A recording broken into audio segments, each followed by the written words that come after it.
אני נמצאת פה עם 3 תלמידים שתכף יציגו את עצמם, שבעצם שייכים לקבוצת התלמידים המומחים, קהילת תלמידים מומחים בבינה מלאכותית.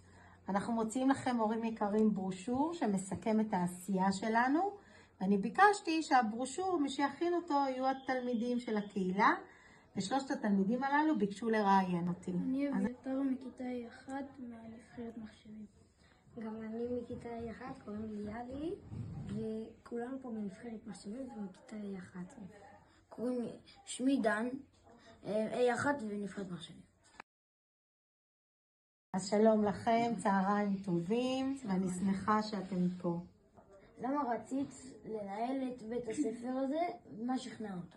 אוקיי, אז כשראיתי שבית הספר הזה מוצא למכרז, ידעתי שמדובר בבית ספר טוב, עם צוות חינוכי איכותי, בית ספר שיש לו הישגים טובים, שיש בו תלמידים טובים, שיש הורים משתפי פעולה, ולכן רציתי לקחת את בית הספר הזה כאתגר. קיבלתי מתנה, ואני תמיד חושבת בניהול שלי איך לבנות את הקומה הבאה, איך אני קופצת מדרגה ומובילה תהליכים חדשניים בתוך בית הספר. כמה שנים את מלמדת, כאילו בכללי, או מנהלת? זו השנה ה-32 שלי במערכת החינוך. כל 31 השנים שלי היו במקיף ד' באשדוד. ב-14 שנה האחרונות הייתי מנהלת חטיבת ביניים שם, והחלטתי שהגיע הזמן לעשות שינוי, ולכן עברתי לבית ספר רימונים.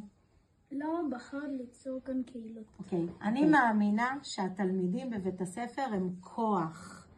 זה הון אנושי שחייב לתת לו הזדמנות להתפתח. אני מאמינה שבכל תלמיד יש יכולות להיות יזם, להיות חושב, לשתף פעולה, לעבוד בצוות.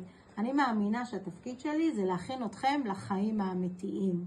ולכן יצרתי השנה 9 קהילות, שבתוכם אתם יכולים, כל תלמיד בבית הספר מכיתה ד' עד ו' יכול להשתלב.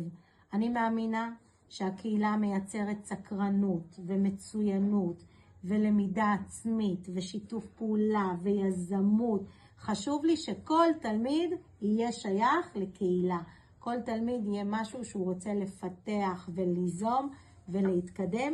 אני גם מאוד מאמינה בצוות שלנו. לכל קהילה יש מובילת קהילה, שביחד יכולים לחשוב ולעשות דברים נפלאים בתוך בית הספר.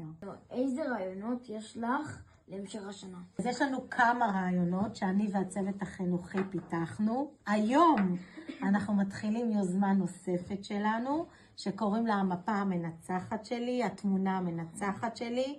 אנחנו עושים בכל בית הספר ערב של חנוכה, שהחלק הראשון של הערב הזה זה בעצם איתור של חוזקות, תכונות ייחודיות שיש בכל תלמיד ותלמיד בשיח אישי.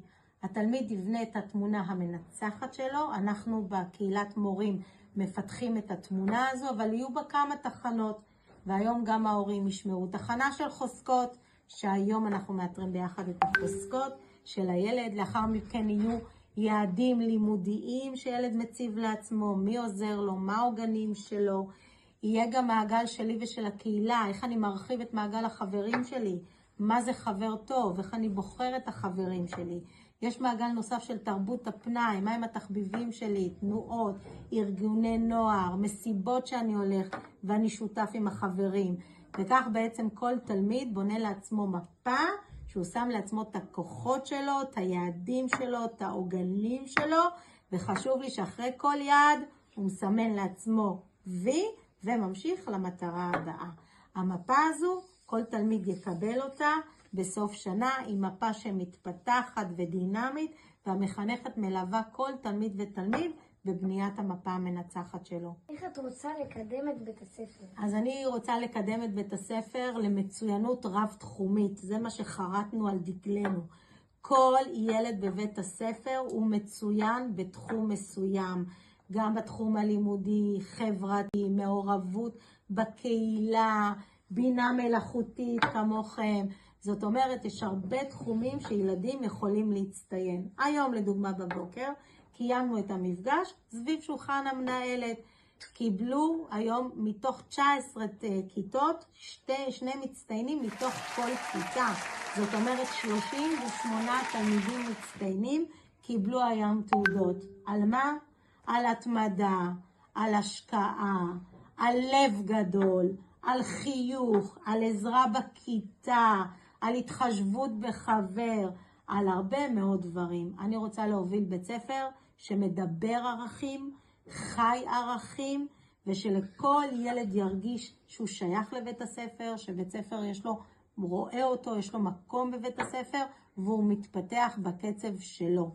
סיום, לא תרצי לברך אותנו לחנוכה. אוקיי, אז חנוכה זה חג האור, זה חג החוזקות, אז אני מאחלת לכם באופן אישי, ולכל תלמיד בבית הספר, שתמיד נזכה לראות את האור שבו, את התכונות המיוחדות שבו, שהוא יאיר לעצמו, יאיר למשפחה שלו, ויאיר לחברים שלו, ושתמיד תמיד נדע רק שמחה.